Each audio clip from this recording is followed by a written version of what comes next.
You're coming too. From Washington State to now sunny California, we've been at it for 5 years. It began with selling our previous boat and taking that money to buy tools and build a shed. We assembled keel pieces, poured the ballast, and raised all 16 frames in the first 6 months. There's a boat in there. Now, half a decade later, and at a slower but steady pace, we're in the water.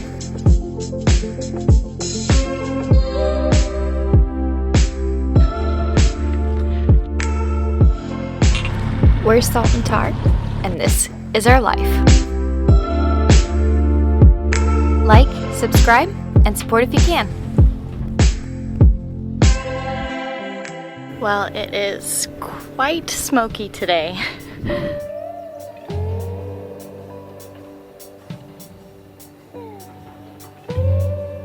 But we're hoping to still put in a few hours. It was really smoky yesterday too.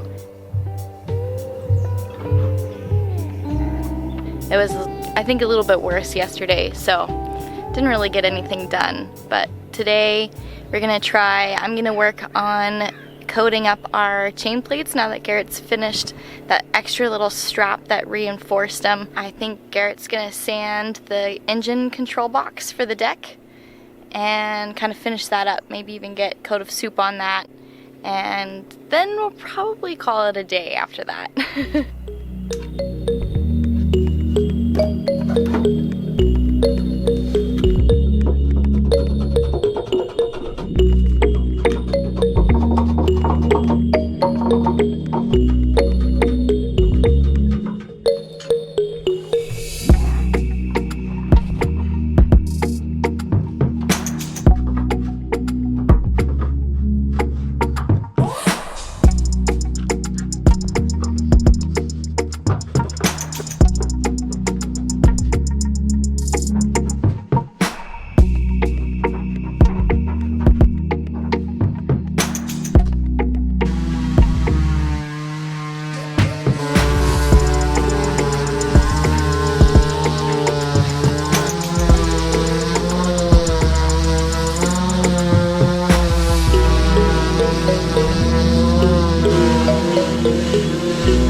Alright, just finished it all, and I'm out of paint.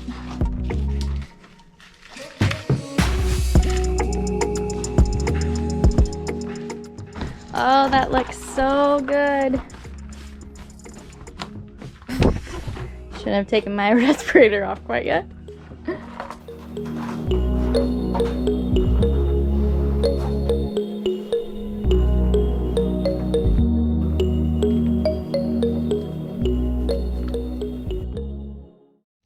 Well, it is a complete mess in here now. That's usually a sign of progress, so I'll take it.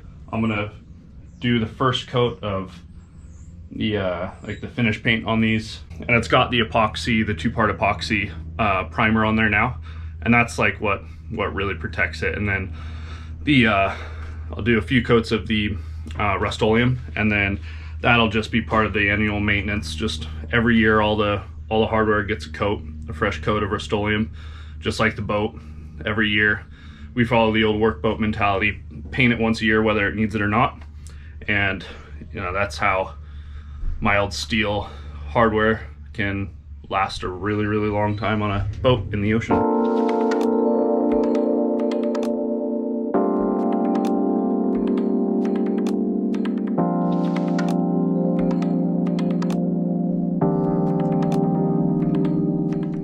Since I was a teenager, I've used this this Rust-Oleum, just oil-based enamel, and it's great paint. I started using it because it's cheap. You know, it's like $9.99 a quart.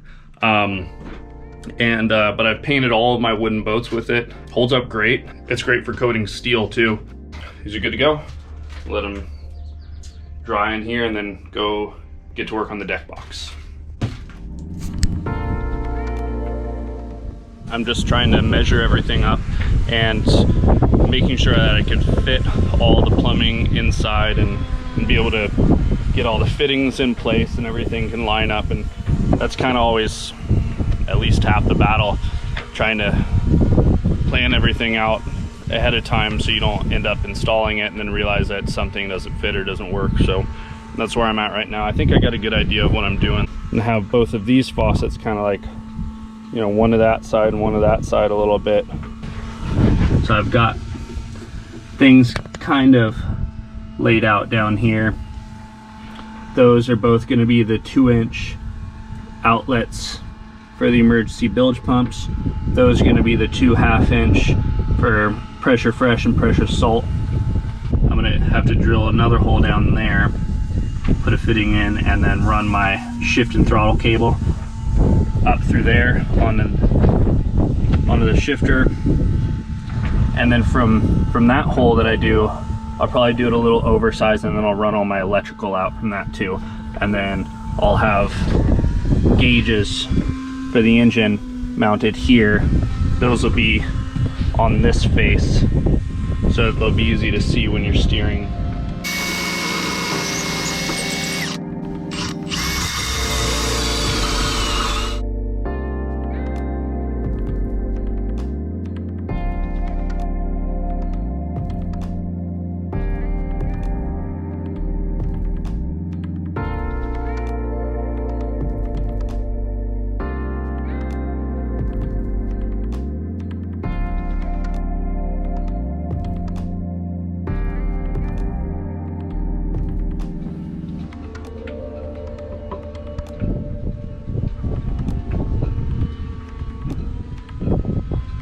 So I'm going to start off with marking this one out, drilling, mounting this one, running the pipe. Then I'm going to measure, figure out, mount that one, run the pipe, and then I'm going to figure out where I can mount these and run those. I'm going to do it all one by one so that way I can make sure that I get everything fit properly, and I just don't want to like just drill everything and then run all the plumbing and then figure out that I didn't leave enough space for something. So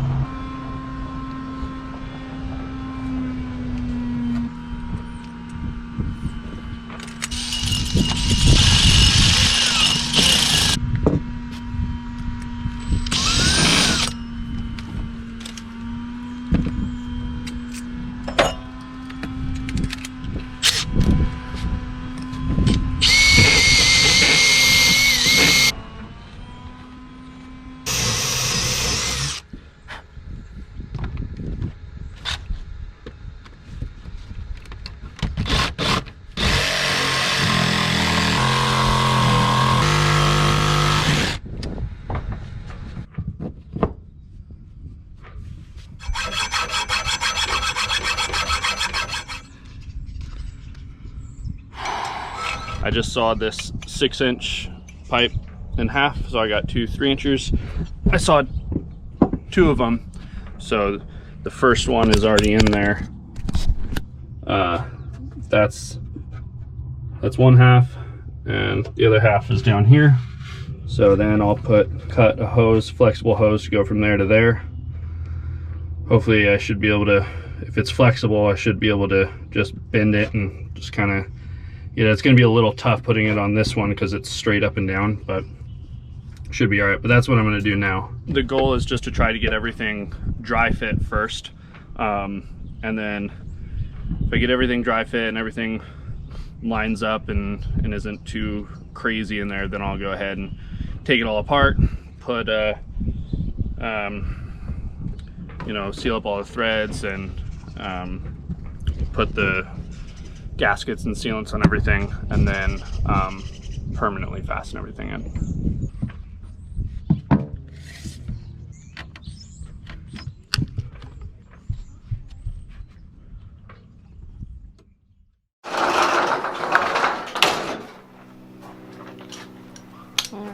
So our goal today is get the final coat on the main chain plates and the whisker stays, and then we're gonna turn focus. We'll be focused today. And then we're gonna take a look at the mizzen chain. Stop! I'm trying to be serious. You're horrible. Then we're going to take a look at the mizzen chain plates, because that's where we've kind of run into a little bit of a problem. Well, we made the main and the mizzen chain plates like... I think it was 3 years ago. I'll have to dig for that info, but yeah, I think it's about 3 years ago we had them bent. Looks so awesome. Yeah, so I think it's about time to install them on the boat. So the issue with the mizzen chain plates is the bulwarks are pretty tall back there, and we were hoping that with the shape of the hull that it might still make that distance for the dead eyes. The problem is when I installed the channels and did the chain plates, I had the old bulwark still on the boat. Yeah. And so they were like this big. So I made, you know, pretty beefy channels, and I wanted to make sure that the dead eyes were really far off the hull. But then looking at it, I couldn't deal with the original bulwarks because it's never what I wanted in the first place. And after we changed the cabin, it's like, screw it. You know, why stop there? Change the cabin, change the bulwarks to how I really wanted to do them. And since they're way taller now, the mizzen chain plates on the channels aren't quite wide enough, so they don't hold the dead eyes off of the cap rails on the bulwarks. So we've got multiple options. I can either take my torch, heat the chain plates, make new patterns, rebend them out further if there's enough material there, and then just block them up behind on the channels. And that's kind of like the best case scenario, because then we can still use the chain plates and everything. Or as they are right now, without really any modification other than taking a router and taking a little like bite out of the cap rail, I could use turnbuckles, because those are really low profile, and just do it and get it done. Or I could just use a simple, like, you know, put a shackle on the top of the chain plate and put a wide smooth thimble on the shroud, and then I could just do lashings without the dead eye. Just take some, you know, high test Dyneema or something like it. Yeah, whatever. I mean, you really don't even have to use that, but I probably would. Just why not? And yeah, just do like, you know, 6 passes or something, cinch it up really tight, and then. So there's other options, but yeah, we've got like 3 or 4 options. So that's what we're feeling kind of motivated to do today after we paint these guys up, is to do some looking and configuring, and then hopefully we can get both the masts locked into place, because this will take another day or 2 to dry, and then if we can figure out what we want to do for the mizzen, then maybe we can do them both at the same time. Mm-hmm. So that would be nice.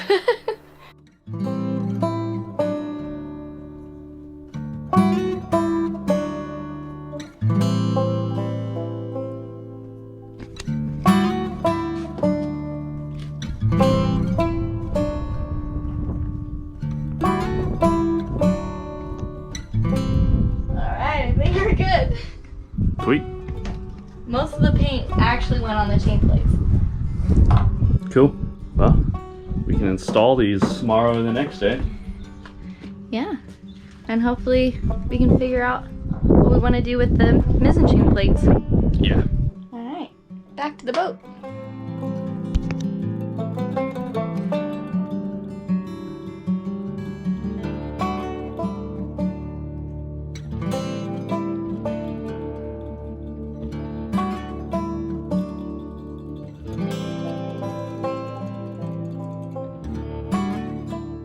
What is that? We got a windlass for the boat?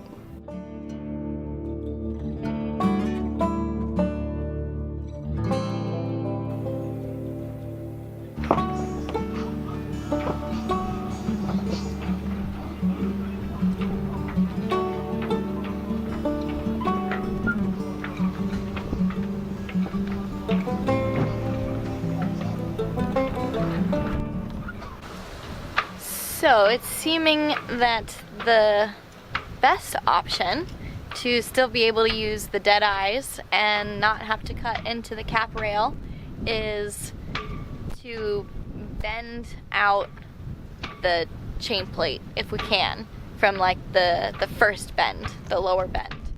And so Garrett's making some templates to get that bend right. Yeah. Just making a couple patterns, and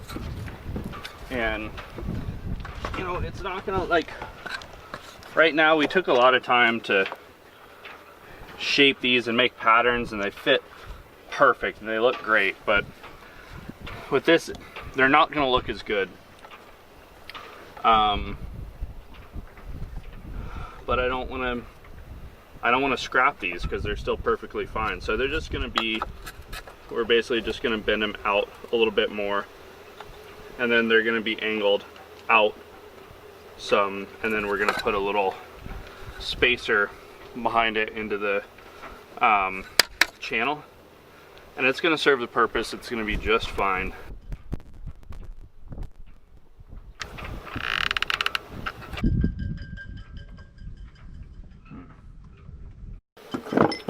Alright, so scratch that idea.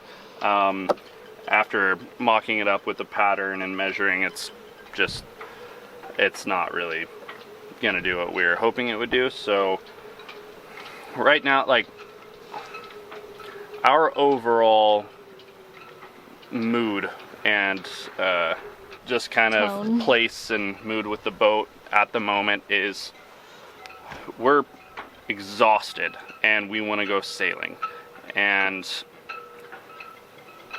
I don't really care about making everything aesthetically perfect anymore. I want to make it strong, and I want to get this done, because you know what, when we're down in Mexico and we've had a lot of sailing and we've had some time to relax and recuperate, and we still just can't stand it, then we can redo it down there.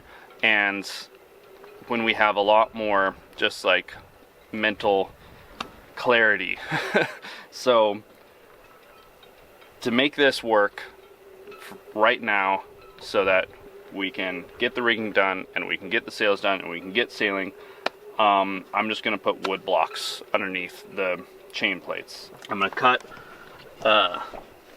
basically spacers, and I'm going to taper them, do nice tapers on all the corners, so that, you know, if something was coming across, it would kind of hit it like a ramp, because they're going to be sticking out a bit. And then just put a block under here. And yeah, you know, I know there's going to be a lot of people screaming, don't do that, that's a terrible idea. It's going to serve the purpose. It'll get us sailing, and like I said, if once we've done a good amount of cruising and, you know, we still look at it and we just like, I just really don't like how that looks, we'll redo it at that point. But we have to be real and you know, honest with ourselves, and just acknowledge that we don't have the same, you know, energy and motivation that we did when we started the boat, and we're hell-bent on finishing. We're gonna finish. That's not up for debate. Where we are now, in order to finish the boat and get sailing, we're gonna have to just start doing stuff like this. We're just gonna have to, like, you know, make it strong, but throw it together and go. And then we can recharge our batteries and we can make it, like, aesthetically the way we intended to do it later, if we even care. I mean, in one mindset, it's like, yeah, you really want it to be exactly, like, aesthetically perfect. The other side is like, it's a lot easier to, like, fixate on stuff like that when you're not sailing. And we haven't been sailing for nearly 6 years now. Probably over 6 years by the time we stopped on our last boat to go do this. And, like, so it's a lot easier to fixate on things like that. But if we're actually sailing and traveling and doing what we love, we're probably not going to care.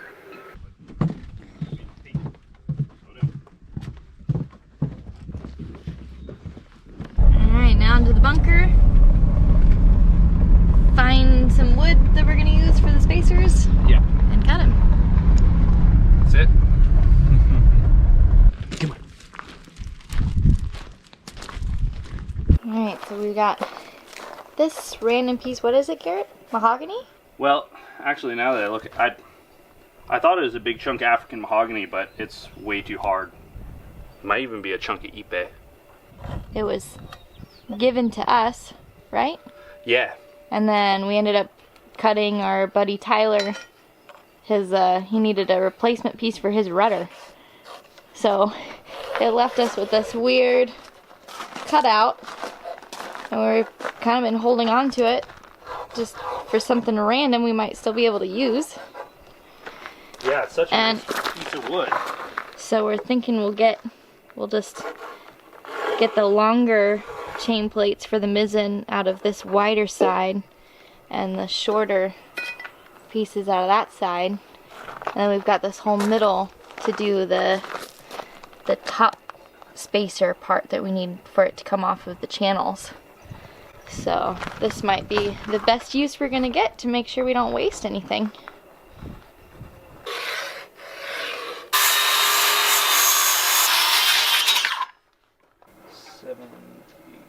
That's like the maximum that I can taper it is 3/8 inch off center.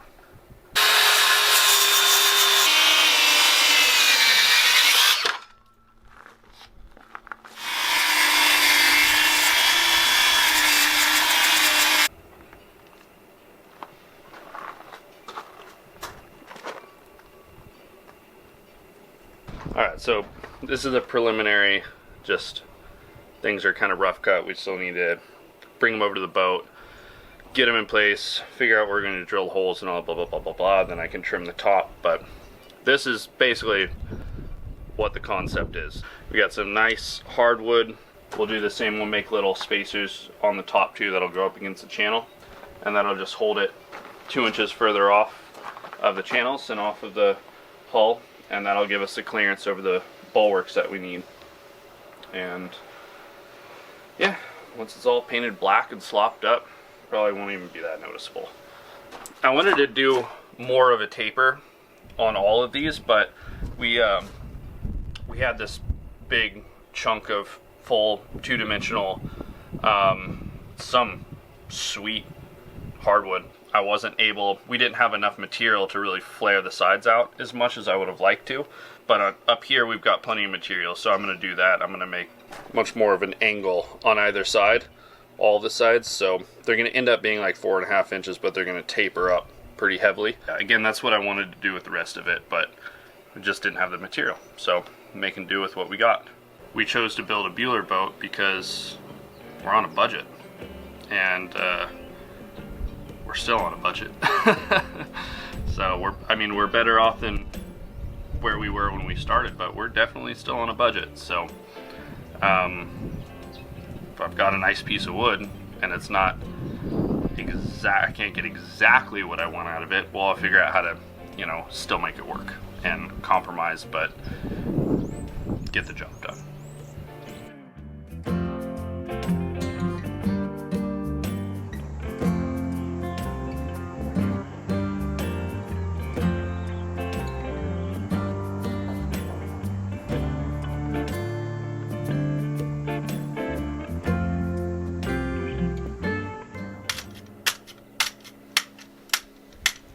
Playing the game?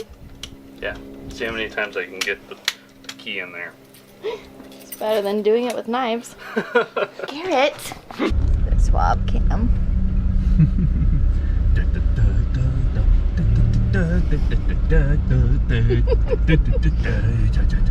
Super swab on an adventure in the car, going so very, very far and fast. It's so much fun. Swabbers are super swabbers all the time. This being silly cotton. Too silly though. I gotta tone it back just a little bit.